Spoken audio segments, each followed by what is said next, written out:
Hola a todos, bienvenidos a Paredro, el podcast de libros, autores y demás actores del mundo literario. Mi nombre es Camilo Hoyos y les doy la bienvenida hoy a un capítulo, a una conversación con un autor que hacía mucho queríamos tener por acá porque es de una versatilidad increíble y también se ha convertido en una de las voces y una de las referencias más importantes en aspectos musicales, no solamente desde la divulgación, sino también desde la muy seria investigación, como lo es Jacobo Selnick. Pero para hablar precisamente de esa versatilidad, hoy estaremos hablando sobre su último libro que se titula Guerra y Paz en Irlanda del Norte. Un libro que cubre la historia, sobre todo la historia de las diferencias y de la guerra en Irlanda y por supuesto de la firma de paz que arranca en el siglo XVI y termina ahora, pero que como veremos es un libro que no se desprende, como ya lo ha hecho en tantas otras oportunidades Jacobo, no se desprende por supuesto del ámbito musical, y siendo Irlanda no solamente por U2 y Sinead O'Connor, sobre quienes estuvimos hablando, sino también de esa música irlandesa y esos temas irlandeses que siempre nos han conectado con unas emociones muy fácilmente reconocibles. Jacobo Selnick nació en Bogotá en 1979, es escritor, editor, docente, asesor editorial y periodista de la Universidad de La Sabana.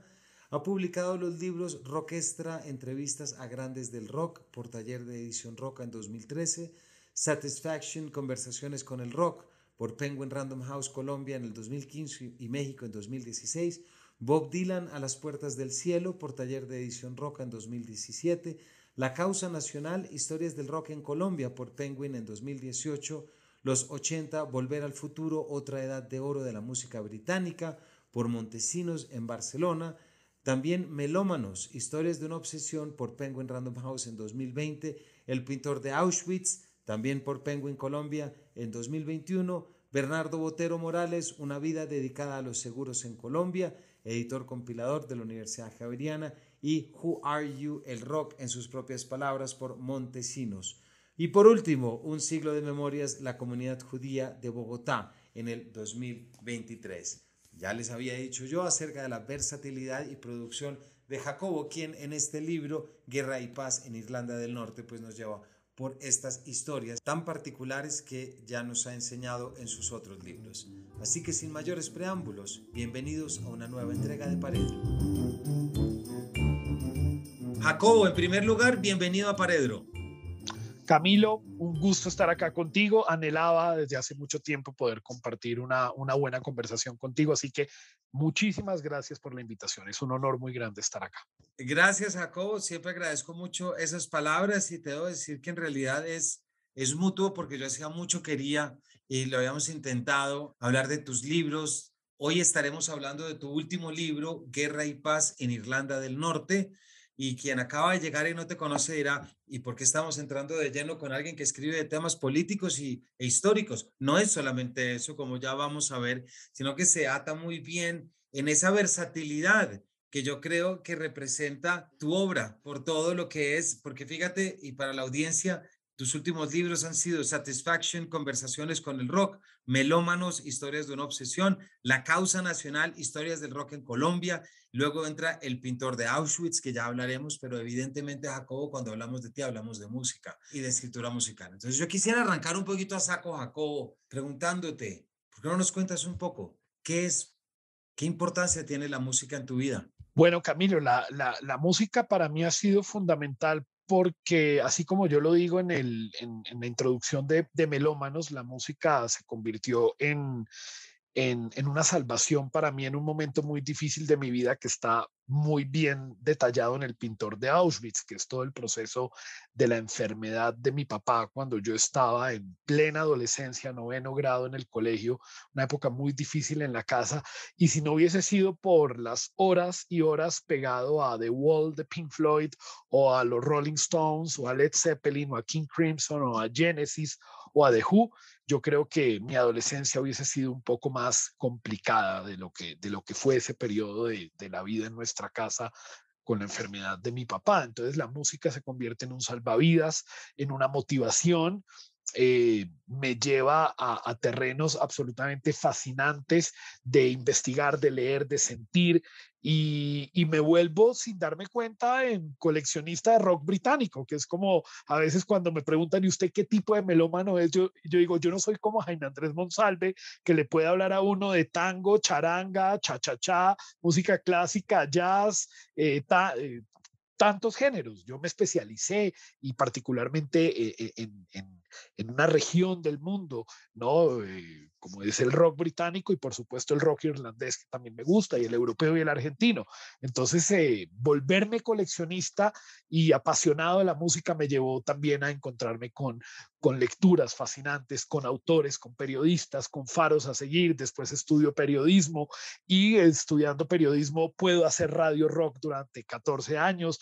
Escribo en la revista Rolling Stone Colombia, escribo en Cambio, en Arcadia, puedo compartir esa pasión por la música en diversos espacios y a través de los libros. Entonces se vuelve casi que un trabajo mi pasión por la música, Camilo. Así es, Jacobo, y yo recuerdo muy bien muchos de estos espacios en los que tú hablas. Recuerdo muy bien un artículo que publicaste en la revista Arcadia por la muerte de David Bowie. Ese es uno de los textos que tengo muy claros. Y también aquí estamos acostumbrados, aquí un poquito donde está la música, estás tú, está tu pluma. Yo te quiero preguntar, Jacobo, ¿cómo ha sido tu experiencia de un poco de empezar a abrir un espacio de escritura de divulgación musical? Pero no solo divulgación, porque tú no te ocupas únicamente de la divulgación, tú haces investigación musical. Y ese es un género, no sé si llamarlo género, pero es un área y es un interés, pues hombre, que no es normal, no es a lo que uno llega naturalmente. ¿Por qué no nos cuentas un poquito de cómo fue ese proceso tuyo en el que, listo, encuentras la música en tu juventud, pero en qué momento te decides a escribir sobre la música? Porque una cosa es oírla, otra cosa es escribirla. Fíjate que trabajando en el Fondo de Cultura Económica como coordinador cultural del Centro García Márquez, una de las iniciativas exitosas que se me ocurrió en ese momento, cuando mi jefe me dice, necesito gente en el centro cultural, este centro cultural no lo conoce nadie, nadie viene por acá, entonces empezamos a hacer algunas alianzas con la Universidad Externado, con la Javeriana, con editoriales, y decidí llamar a algunos amigos cercanos, especialistas en música, entre ellos Eduardo Arias, Sandro Romero, Juan Carlos Garay, Jaime Andrés Monsalve, para dictar algunas conferencias relacionadas con música, música y cine, diversos géneros. Y alguna vez en una conferencia sobre Black Sabbath, que se llena el auditorio y llegaron, gente se quedó por fuera, gente de pie. Estábamos hablando sobre la historia de Black Sabbath en el periodo en el que estuvo Ozzy Osbourne entre el 70 y el 78, quien en ese momento era editor del Fondo de Cultura Económica, Carlos Castillo, me dice, oiga, ¿usted no ha pensado en escribir un libro sobre la historia del rock? Y yo ya venía pensando en el tema de escribir un libro, pero no sabía qué tipo de libro quería escribir. Yo decía, pero una biografía de los Rolling Stones o de Led Zeppelin, ¿qué puedo ofrecer yo que no haya en el mercado? Trabajar en la librería más grande que tiene Bogotá, pues me permitió tener acceso a primera mano del estado del arte, de las publicaciones sobre música, sin importar el género, y me di cuenta que eran muy pocos los escritores colombianos que estaban publicados en ese momento con temas relacionados sobre música. Había algo de Juan Carlos Garay, algún tema de Jaime Andrés Monsalve, Sandro había publicado algo, Manolo Belón había sacado su ABC del rock, habían algunas cosas argentinas que llegaban o británicas y norteamericanas, pero muy poco, pero colombianos no estábamos muy metidos en ese tema. Gustavo Gómez había sacado un libro sobre John Lennon, eran cosas muy, muy puntuales y muy desarticuladas, no era una cosa como consistente.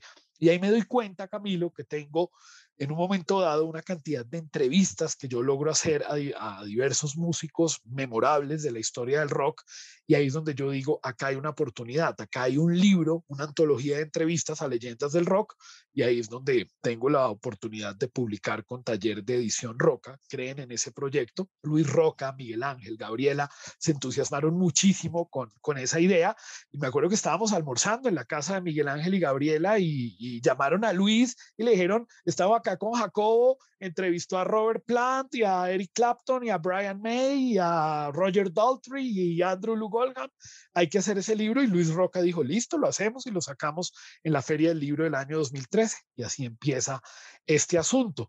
Ya luego se da la oportunidad de dar el salto a Penguin Random House, gracias a Gabriel Iriarte, con quien estoy absolutamente agradecido porque creyó en mí, creyó en mis propuestas, y ya pues ese segundo libro, que es Satisfaction, ya me permite pues enfocar la carrera hacia otros terrenos y otras posibilidades, pero así empezó todo hace 10 años, imagínate. No, increíble. Y también acá, pues, ya que mencionas a Juan Sebastián Monsalve, para mí, mis referencias de escritura musical en Colombia están contigo en el aspecto de rock, tal como lo acabas de decir, y en Juan Sebastián, en todo ese aspecto ya de una música colombiana, y esperamos con suerte que poderlo tener acá, hablando sobre su libro. Hablemos un poquitico, Jacobo, antes de llegar a territorio irlandés y a ese territorio musical irlandés al que tú también hacías referencia. ¿Por qué no hablamos un poquito del pintor de Auschwitz, que es tu libro anterior? Ese libro fue, Jacobo, si no me equivoco, uno de los libros más vendidos en Colombia el año pasado, ¿cierto? Un aspecto musical, una historia que tú pones. ¿Cómo sentiste esa recepción? ¿Qué crees que tuvo el libro para que participara de esta forma? Mira, el pintor de Auschwitz para mí es un libro muy, muy importante porque me permite explorar otro tipo de narrativa. Me salgo de la narrativa, digamos, de la investigación musical y me meto en un terreno en el que yo logro plasmar referencias, influencias muy, muy puntuales, particularmente de Paul Auster y de Philip Roth, que indudablemente fueron fundamentales para encontrar el camino para escribir un libro que originalmente lo habíamos pensado cuando yo le comento la idea a Gabriel Iriarte y a Juan Sebastián Sabogal, que estaba pensando en escribir una novela para reconstruir un poco la historia de mi familia, pero imaginarme algunos secretos que había dejado mi bisabuelo cuando dejó Varsovia en 1931, perdón, para llegar a Colombia. Él empieza el proceso para obtener su visado en el 23 y se demora casi 7 años en obtenerlo. Entonces ellos dicen, sí, interesante, una novela, Los secretos de Joseph Selnick, a ver qué pasó. Y en el proceso de investigación yo me encuentro en una historia completamente diferente, y es que encuentro familia, que eso es lo que me parece a mí fascinante del pintor de Auschwitz, y no solamente es encontrar papeles o registros que me permitieron entender la migración judía a Colombia, porque la historia de mi bisabuelo es la historia del señor Guberek, del señor Goldstein, del señor Kalmanovich, del señor Gontovnik, de todos aquellos que dieron ese paso para, como decía el señor Guberek, a hacer la América, pero ellos no venían a hacer la América, ellos simplemente tuvieron que salir de sus países de origen por el simple hecho de ser judíos, porque por ser judíos estaban viviendo una situación muy complicada, especialmente en Polonia, que el antisemitismo polaco empieza a ser muy fuerte con el Tratado de Versalles, con el final de la Primera Guerra Mundial, y ahí es donde muchos judíos empiezan a cuestionarse si era posible mantenerse en el territorio polaco, de la misma manera que sucede en la Rusia después del asesinato del zar. Rumania también es complicado, Alemania, por supuesto, años más adelante con la llegada de Hitler a la Cancillería, empiezan a cambiar las cosas y los judíos tienen que buscar nuevos lugares en donde asentarse. Entonces, cuando yo encuentro familia y encuentro esta historia increíble que me emparenta con un sobreviviente del Holocausto, de Auschwitz III, que es el pintor de Auschwitz, yo digo, la historia es otra. Y este es un libro que mucha gente me dice, me encantó tu novela. Yo digo, pero no es una novela, pero la gente siente que el pintor es una novela. Para mí es un memoir familiar, una gran crónica familiar, pero también yo a veces digo, Camilo, que el tema de encasillar el libro en un género puede ser complicado, Claro, sí, sí, y sí. en algún momento en una entrevista que me hicieron en Chile, porque este libro salió en edición chilena, y tú sabes que no somos muchos los colombianos publicados en Chile. Chile es un terreno bien, bien complicado para publicar a otros autores. Yo le decía a un periodista que para mí el pintor de Auschwitz era el equivalente a In the Court of the Crimson King de King Crimson, que tiene un poquito de jazz, un poquito de folk, un poquito de música clásica, algo de rock y de pop, y ahí aparece el rock progresivo británico con ese disco que es tan difícil de encasillar. El pintor de Auschwitz tiene eso, es un libro que no es un solo género, son muchos géneros que conviven allí, y que el lector saque sus conclusiones, ¿cierto? Eso sí, me parece que es un libro exigente para el lector y bueno, por eso me metí en ese camino y la forma que fue tomando el libro está atada a lo impactante de las historias que fueron apareciendo en el proceso de investigación, Camilo.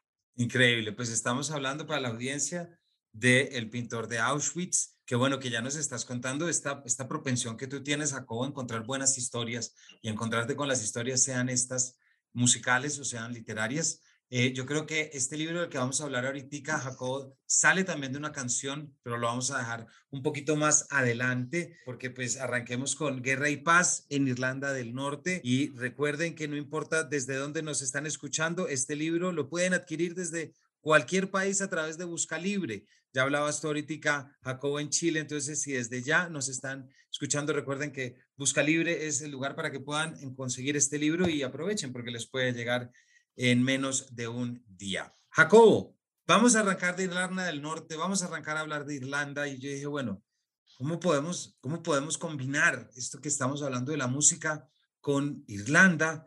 Y yo quiero arrancar preguntándote por algo que no está en el libro, porque por supuesto no alcanzó a entrar, pero recientemente se fue Sinead O'Connor. Y te puedo decir, Jacobo, que no hay imágenes que yo tenga más guardadas de mis ochentas que la cara de Sinead O'Connor con una lágrima cayendo por su mejilla derecha cantando Nothing Compares to You. Es decir, entre Sinead O'Connor y Prince creo que se me puede romper el corazón con esa Mm. versión, pero específicamente la de Sinead. Entonces, claro, aparece esta otra imagen que todos tuvimos, que es esta de Sinead rompiendo una fotografía del Papa en mitad de un concierto. Y creo que ahí hay mucha cuestión irlandesa que si no la entendemos, vamos a juzgar a Sinead de otra manera. Entonces me gustaría que empezáramos a entrar en Irlanda. ¿Por qué no nos cuentas un poquito de cómo entendiste tú esta muerte, pero en clave irlandesa? Lo que representa Sinead para esto. Sí, indudablemente la música de Sinead O'Connor está asociada a la educación sentimental de nuestra adolescencia, porque evidentemente ver esa imagen en MTV o en los canales Much Music TV, donde uno tuvo la oportunidad de ver a esta hermosísima mujer de mirada Sí. profunda e inquietante, pero además triste y nostálgica, interpretar este cover de una canción original de Prince de tal manera. Y para mí realmente fue muy, muy impactante su muerte, porque indudablemente la figura de Sinead O'Connor estuvo históricamente asociada a la lucha republicana, a partir de una postura pública en el año 89, cuando ella no tiene ningún problema en hacerle guiños al IRA. Sin embargo, Sinead O'Connor, como sale tan joven de Irlanda y se radica en Inglaterra, donde arranca su carrera musical, y siendo de la República de Irlanda, evidentemente, pues a ella no le toca vivir de primera mano la violencia sectaria en Irlanda del Norte, pero no es ajena al dolor de la comunidad católica que históricamente, pues desde la partición de Irlanda y desde antes han sido tratados los católicos como ciudadanos de segunda clase. Entonces hay un guiño a la lucha republicana y luego pues Sinead O'Connor, pero fíjate que la parte, el nacionalismo irlandés de Sinead O'Connor es lo que finalmente menos pesa en su historia. Lo que pesa es esa imagen contundente de romper la foto del Papa en Saturday Night Live. A la gente se le olvida el maltrato que ella recibe de parte de Joe Pesci al día siguiente, donde más o menos invita a boicotear su música, ¿no? Pero bueno, esa es otra historia. Y luego cómo la industria del disco le da la espalda y nadie se puso durante un minuto a tratar de entender qué dolor había en esta mujer que la llevó a cometer este acto de rebeldía en todo el sentido de la palabra y que finalmente, pues, con su muerte, pues evidentemente ella adquiere como otros, como un don de mártir que durante muchos años no los tuvo, porque Sinead O'Connor terminó en el ostracismo, absolutamente maltratada, ninguneada por la industria del disco, pero en su cuento, haciendo música ella siguió haciendo música y siguió grabando y siguió dando conciertos, pero simplemente pues no estaba dentro del mainstream y como lo decía Morrissey, ¿no? Nadie dimensionó el dolor que ella cargaba en su vida por cuenta de esos abusos sistemáticos de los que fue víctima en ese hogar donde la Iglesia Católica Irlandesa pues tiene una gran responsabilidad de haber encubierto durante décadas y décadas situaciones que fueron muy dolorosas en estas casas donde muchas mujeres pasaron años muy dolorosos de su vida.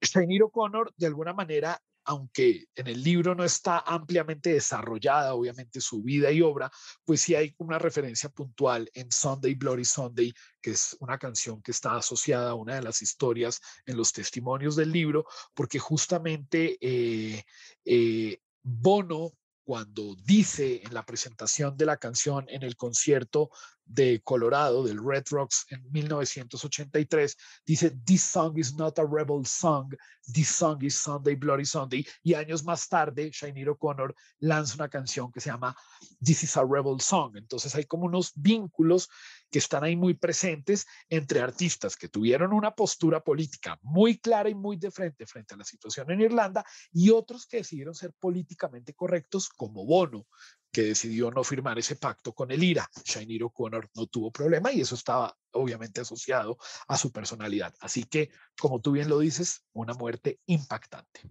Y ahí también estás metiendo a Jacobo lo que yo considero que es la gran disculpa de este libro, esa es mi manera de entenderlo, y es, ¿por qué te dedicas de repente a escribir de Irlanda desde el siglo XVI? Es decir, esa fue mi primera pregunta, es decir, ¿qué hace un colombiano escribiendo? No que no pueda, evidentemente, cada uno puede escribir lo que se le dé la gana y meterse en lo que quiera, no creo que tenga que haber separaciones, pero esa fue la primera pregunta, si Jacobo viene de melómanos de Auschwitz, como por qué de repente irnos para acá. Entonces empiezan a aparecer, Jacobo, las respuestas evidentes, eh, firma de paz a todo colombiano, ¿quién no pensó en la firma de la paz de Irlanda del Norte, en el proceso de paz que tuvo en Colombia? Acá siempre que se decía algo desde Irlanda hablando de la negociación de paz acá, era una manera que quienes creemos y aún creemos en esa negociación de paz, pues nos alegrábamos mucho, pero después dije, no, no creo que sea por eso, o puede que tenga que ver, pero no exactamente.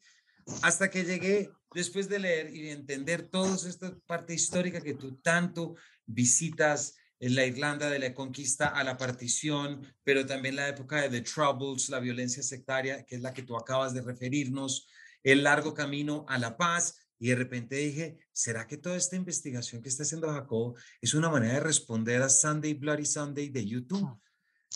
Pues mira, indudablemente en la temprana adolescencia, a los 14, 15 años, una de las primeras canciones que yo tengo registro de conocer de YouTube, indudablemente, es Sunday Bloody Sunday junto con One, porque a mí me toca, digamos, tengo la fortuna de ser de la generación que, que creció en el momento en el que se lanzó Acton Baby, ¿cierto? Es un discazo. Que es un discazo, indudablemente. Y por un primo hermano conocíamos Rattle and Hum, tenía un cassette grabado con Rattle and Hum, entonces sabíamos de la existencia de Desire y también de las canciones de Joshua Tree, porque evidentemente sonaban muchísimo en la radio, With or Without You, I Still Haven't Found What I'm Looking For, y indudablemente pues Sunday Bloody Sunday siempre estuvo ahí. Y de alguna manera sí, la música de YouTube es fundamental para, digamos, gran parte del interés que tengo en tratar de entender y descubrir la historia de Irlanda y Irlanda del Norte. Pero yo creo que hay un punto adicional a la lectura que tú haces que es muy acertada y es una conversación que se empieza a dar con un amigo. Él es de Irlanda del Norte, de la ciudad de Portadown. Éramos colegas en el Colombo Hebreo. Él era profesor del departamento de inglés, yo era jefe del área de lenguaje y recién yo entro a trabajar al colegio en el año 2017, inicios del 17. Alguien me dice, ese señor que está ahí es de Irlanda del Norte. Y me quedo pensando, ¿y qué hace un norirlandés en Bogotá? Porque además, incluso acá creo que tenemos como un referente único, que es un irlandés ampliamente reconocido entre todos nosotros, que es Joe Broderick, ¿cierto? Pero Exactamente.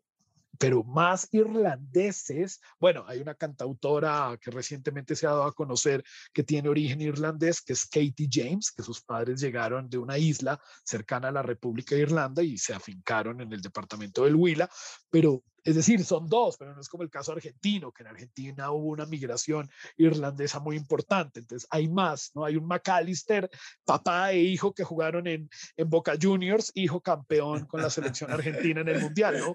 Aquí no hay McAllister que abunden. Entonces me llama la atención este personaje y con Richard pasa una cosa bien interesante y es que descubrimos que dos pasiones nos unen, el rock británico y el Manchester United. Y se empieza a dar una conversación muy fluida y en un momento dado, evidentemente, empezamos a hablar de Irlanda del Norte. Y en medio de las historias que fueron surgiendo de esa larga conversación con Richard, pues eran conversaciones que terminaban, by the way, no dejes de ver la película Cal. ¿Viste alguna vez la película Cal? No, la tengo en el radar, pero no la he visto. By the way, no dejes de ver la película Maeve o The Wind That Shakes the Barley, o leer este libro, o escuchar este podcast en la BBC, o leer tal artículo sobre el tema de Irlanda del Norte, y empezaron a aparecer, aparecer y aparecer referencias, y coincide ese momento con un documental que lo trae Sandro de Irlanda. Él se va al Bloomsday y en medio de sus compras de la peregrinación por James Joyce, consigue un documental que se llama The Story of Ireland y él me lo presta para unas vacaciones de diciembre y yo veo ese documental y yo digo, yo necesito escribir sobre esa isla fascinante. Tengo demasiadas historias, demasiados referentes y de la conversación con Richard aparecieron otras historias interesantes que me llevaron a pensar, acá hay un libro. Cuando yo le cuento de mis ideas a Gabriel Iriarte, pues él se emociona muchísimo porque Gabriel además en su época de columnista en Diners, en Cambio, en diversos medios donde él escribía, trató el tema de Irlanda del Norte y escribió sobre la paz en Irlanda del Norte y me dijo, maestro, vamos para adelante con este proyecto. Y bueno, y después ya te empiezas a enfrentar, ¿y qué libro voy a hacer? ¿No? ¿Qué historias y cómo lo voy a articular? Bueno, pues es lo que los lectores se van a encontrar justamente en Guerra y Paz en Irlanda. Así es. Antes de que pasemos, Jacobo, a hablar de lo que son los testimonios, porque tu libro tiene un gran pedazo, es decir, tu libro, como decíamos ahora, tiene un componente histórico de explicación histórica que termina en la negociación de paz, en la firma de la paz, y luego hay unos largos, unos 10 o 12 más o menos ya relatos del conflicto, es decir, relatos y narrativas del conflicto que son las transcripciones que tú estás poniendo. Pero hay un tema que, y ya tú acabas de mencionar el apellido, que es Joyce. Te quería preguntar, Jacobo, si nos puedes hablar un poquito. Hay un componente y es que esto es algo que uno siempre oye y creo que la audiencia nos lo va a agradecer y te lo agradecerá. Es toda esa importancia que tienen estos dos que tú mencionas, como son James Joyce y William Butler Yeats, para poder determinar esto que es tan complicado y que siempre es tan difícil de entender desde la literatura, que es la identidad nacional. Sí. ¿Cómo se hace? ¿Cómo la literatura puede tener este papel en construir una identidad nacional? Sobre todo, como tú muy bien explicas y ya lo has dicho y lo has mencionado, cuando hay una polarización tan grande por protestantes y católicos. ¿Por qué no nos cuentas un poquito de estos dos? Sí, digamos que en el proceso de la investigación yo voy descubriendo particularmente que tanto la figura de William Butler Yeats como la de James Joyce y junto con otros autores de la época, se vuelven fundamentales en un momento en el que se hablaba de un tema que empieza a ser muy espinoso para el imperio británico, que es el home rule, ¿cierto? La autonomía política, eh, cada vez más sectores en Irlanda, en la isla, que todavía no estaba dividida, empezaban a buscar la necesidad de una autodeterminación política alejada de ese poder colonial, porque indudablemente los valores nacionales irlandeses estaban empezando a pesar muchísimo. Aparece la Liga Gaélica con temas de deportes, el teatro que funda William Butler Yeats en Dublín, donde se trata mucha mitología histórica irlandesa, ni hablar, pues por supuesto, de James Joyce y Oscar Wilde pues desde el exilio, pero también es muy importante.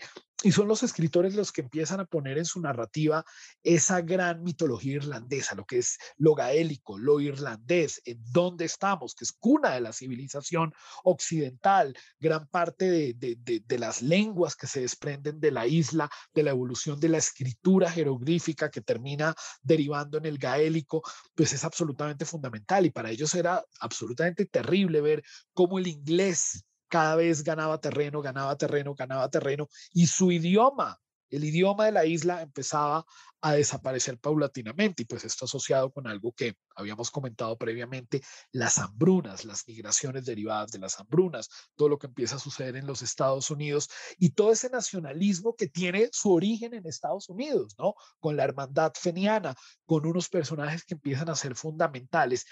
Y yo creo que particularmente la figura de William Butler Yeats es fundamental ahí, porque fíjate que Yeats era protestante, que eso a la gente se le olvida. Yeats no era católico, Yeats era protestante, pero no, con una conciencia de lo irlandés absolutamente fundamental, y tiene en esta relación con Maude, siempre se me olvida el apellido, Maude, bueno, su mujer, que es una gran activista, que son de las figuras representativas de la lucha nacionalista irlandesa de inicios del siglo XX, puntualmente en Dublín, es fundamental para desarrollar en la escritura, en la narrativa, en los poemas, en la poesía de William Butler Yeats, pues evidentemente la posibilidad que salieran temáticas tratadas en The Stolen Child, por ejemplo, o The Wind That Shakes the Barley, que son poemas que de alguna manera recuperan y retratan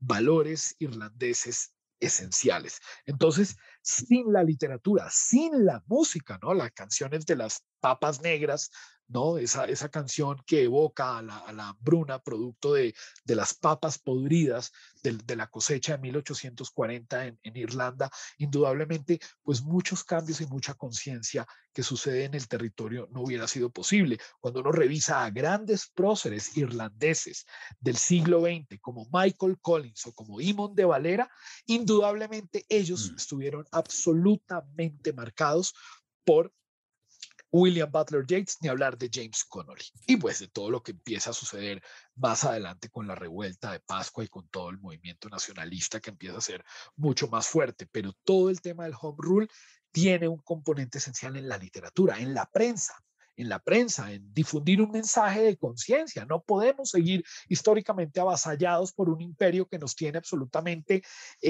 subyugados, maltratados en algunos casos, y evidentemente es un ejemplo de lucha, pues para mí es memorable. O sea, la lucha republicana de esa época es muy valiosa porque tiene un componente intelectual indiscutible. Claro. Ahí traigo, Jacobo, y también pues recomendar, hay una que a mí, desde que lo leí, se me quedó como una referencia por las imágenes y lo que trae, que es El retrato de artista adolescente de Joyce. Mm, Y específicamente hay un parte al final que solamente lo quiero traer así muy rápido, frente a lo que dices frente al inglés y a la lengua inglesa.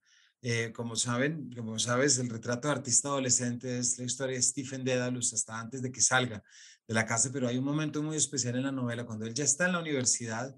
Hay un momento en el que está con el decano, y el decano tiene un incenciario en la mano. Y entonces él está caminando y Stephen se refiere a ese incenciario, y me acuerdo que dice, utiliza la palabra tundish, a la que el rector, que es inglés, le dice, oh, tú sabes utilizar esa palabra. Y ahí es cuando Stephen dice, utilizo una lengua que no es la mía, utilizo una lengua viciada, y se da cuenta de que el reconocimiento del decano frente a la palabra lo sitúa a él en un contexto distinto, y ese es uno de los gatillos que hace que escriba estas últimas entradas tan bonitas de salgo a crear por enésima vez la conciencia increada y forjar en la herrería de mi alma, en fin. Hay algo muy bonito en este personaje que me parece que quien quiera verlo es un poco lo que tú estás diciendo, Jacobo, y porque arranca hablando de Parnell y otros elementos en la novela, pero siempre pensar cómo va la creación estética, la creación literaria y la sensibilidad artística cuando se tienen estas referencias nacionales, cuando se tiene este nacionalismo y cuando se tienen estas luchas y estas y estas pugnas. Y eso, Jacobo, me deja, ya para, se acaba el tiempo, pero ya en esta última parte de la entrevista, hay algo que ya estaba hablando yo que es muy valioso. Si nos sorprende muchísimo toda la primera parte, porque te transformas de repente de una manera bastante camaleónica en un historiador y con unas referencias y algo que es increíble. Vuelvo a esta segunda parte, Voces del conflicto en Irlanda del Norte, que arranca precisamente con un recuento, ¿cómo lo llamo? Un testimonio, que es el de Fiona Gallagher. Ujú. ¿Por qué no nos cuentas un poquito, Jacobo, cómo fue la experiencia de llegar a estos relatos, de sentarte? Porque lo hablábamos ahorita, en Colombia en los últimos 5 años, específicamente en los últimos un poco más, siempre que uno lee Voces del conflicto, piensa en los de uno, en el conflicto de uno. ¿Cómo fue la experiencia de ponerte a oír sobre voces de otro conflicto para poder configurarlos acá? Sí, es muy interesante lo que señalas porque el tema de Irlanda, lo conversábamos en estos días con alguien, me decía que en los años 90 o en la época cercana al proceso de paz, pues se hablaba de choque de trenes en las altas cortes o que si el narcotráfico tal cosa, pero poco se miraba a Irlanda del Norte, ¿no? Yo digo en el prólogo del libro que para mí, afortunadamente, porque acá se veía el telediario de televisión española, pues Ulster, Jerry Adams, IRA, Sinn Féin, siempre fueron términos que estuvieron muy presentes en mi vida y ni hablar pues por la película En el nombre del padre con Daniel Day-Lewis, ¿correcto? Eh, y fíjate que todo el tema de los testimonios y de llegar a esos testimonios eh, me llevaron a pensar también que a veces no dimensionamos que en el siglo XX hubo tres grandes sucesos que fueron determinantes. Por supuesto, el Holocausto, la Segunda Guerra Mundial, el conflicto árabe-israelí derivado pues del surgimiento del Estado de Israel y Irlanda del Norte. Esos son como los tres grandes sucesos a nivel mundial en el siglo XX que siguen resonando, que siguen teniendo eco, los tres a su manera, pero cada uno sigue pesando en la actualidad. Y entonces, para mí era fundamental, Camilo, que el libro pudiera tener una mirada 360 grados de diferentes actores del conflicto, porque es muy delicado caer en el terreno de tomar un poco de partido por un lado o por el otro. De hecho, si tú revisas la portada del libro, no fue fácil llegar a esta portada. Me parece que hubo un trabajo muy, muy interesante de Lorena en Penguin Random House, asesorada por mi editor, Juan Sebastián Sabogal, eh, en el que era fundamental entender que el uso de un color podría encasillarnos en un lugar. Si la portada era verde, pues Jacobo tenía tendencias republicanas nacionalistas, o si la portada era blanca, azul y roja, Jacobo tenía posiciones unionistas protestantes. Y evidentemente, pues acá como yo soy colombiano, judío, de origen polaco y no tengo nada que ver con Irlanda, pues tenía que mantenerme en la neutralidad. Y entonces esa necesidad de tener diversos testimonios de católicos, de protestantes, de militares británicos, de anarquistas, de políticos, de terroristas del IRA, de terroristas de los Ulster Volunteer Force, que son los paramilitares británicos, o de gente del común, era fundamental para ese equilibrio necesario, porque cada uno tiene su verdad, cada uno tiene su parte de la historia, acá no hay una verdad absoluta, aunque a veces uno tiende a pensar que cierta parte de la verdad es un poco más legítima que otra, porque evidentemente los católicos de Irlanda del Norte históricamente han sido tratados como ciudadanos de segunda clase.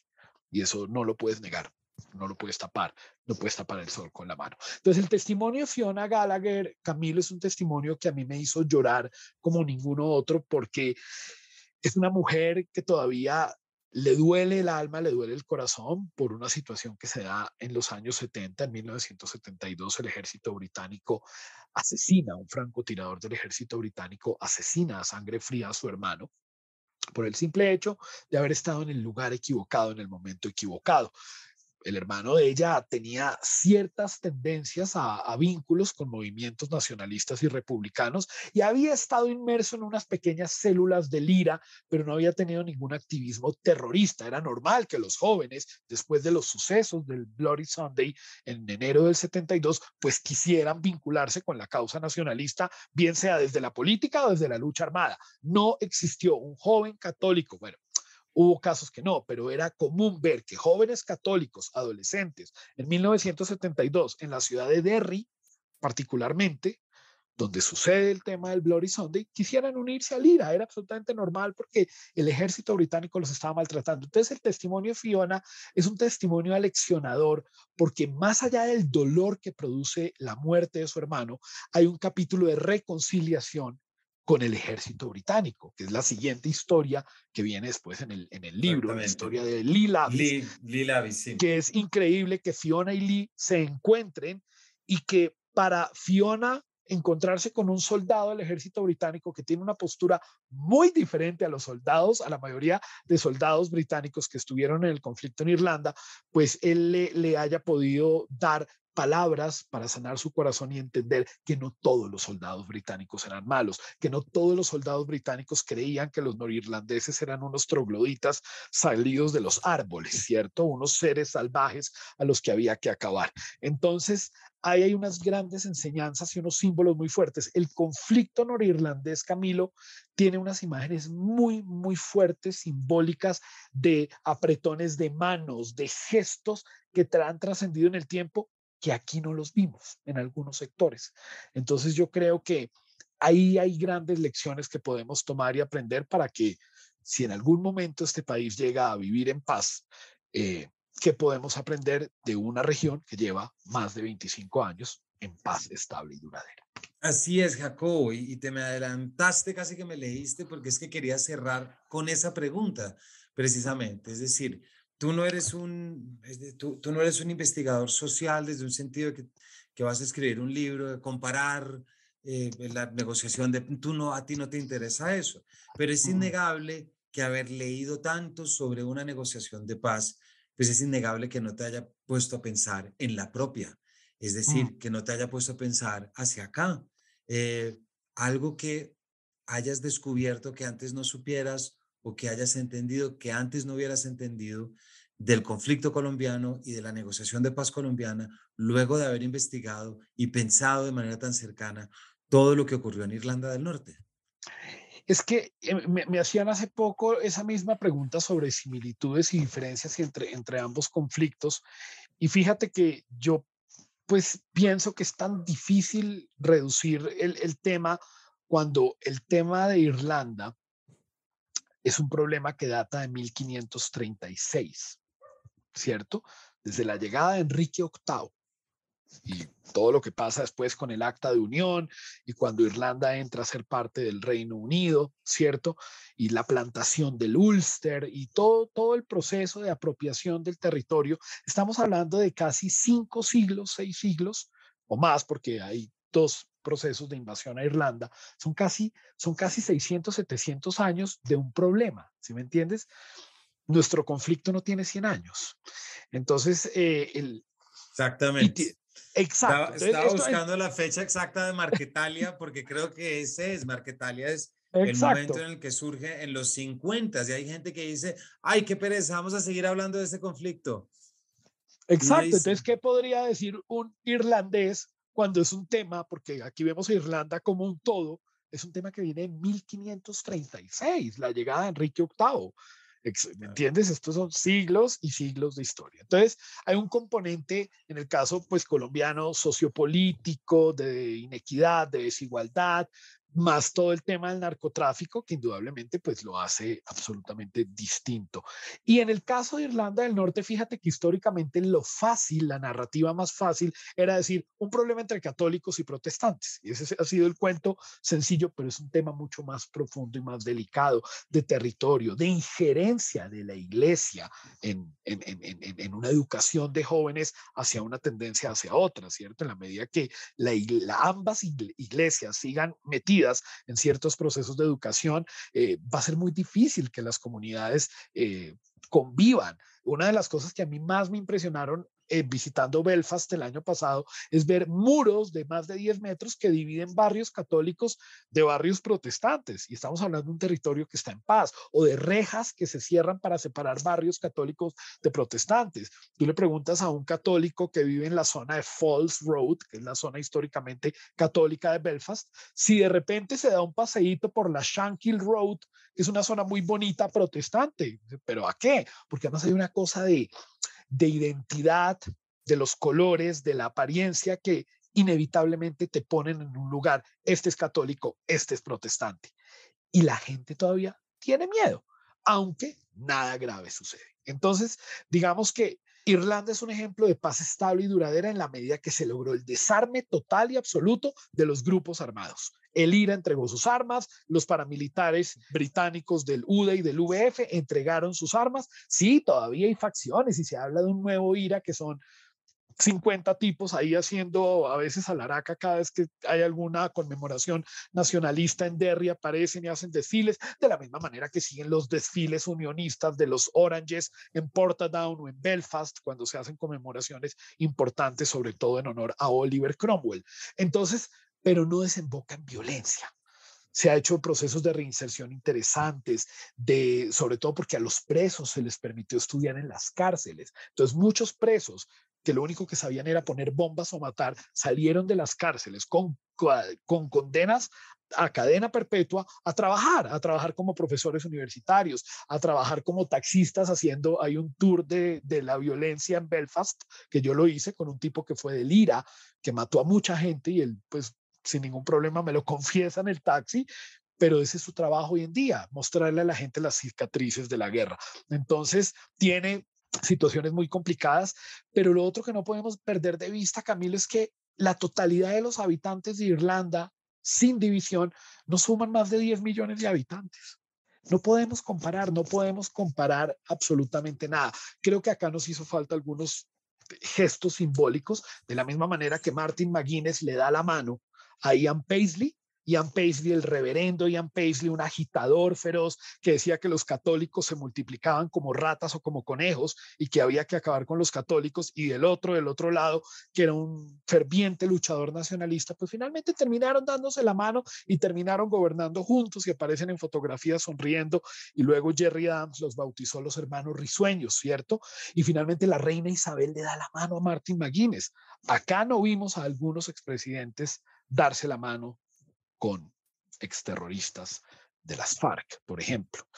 Entonces, hay ciertos mensajes simbólicos que son muy poderosos, que ayudan a los procesos de reconciliación, y yo creo que ahí tenemos mucho que aprenderle al proceso irlandés. Jacobo, muchísimas gracias por un capítulo tan completo que pasamos por música, rock inglés, papas negras y terminamos en todo esto. Para la audiencia, hemos estado hablando de guerra y paz en Irlanda del Norte, de Jacobo Selnick, nuestro invitado, publicado muy recientemente por la editorial Aguilar. Y por supuesto, recuerden que no importa desde dónde nos escuchan, pueden adquirir este libro por buscalibre.com y les puede llegar mañana. Así que pueden comenzar a leer rápidamente y resolver rápidamente estas dudas, cuestiones y preguntas, Jacobo, que nos has dejado y que por supuesto nos has ayudado a conectar. Así que muchísimas gracias por habernos acompañado. Camilo, muchísimas gracias a ti por la entrevista, por permitirme estar en tu espacio, y a todos tus lectores, oyentes y personas que te apoyan también un saludo muy especial. Gracias a ti, Jacobo. Entonces, agradeciendo y cerrando el programa, gracias por acompañarnos en este capítulo sobre Irlanda del Norte y nos vemos en una próxima edición de este Pared.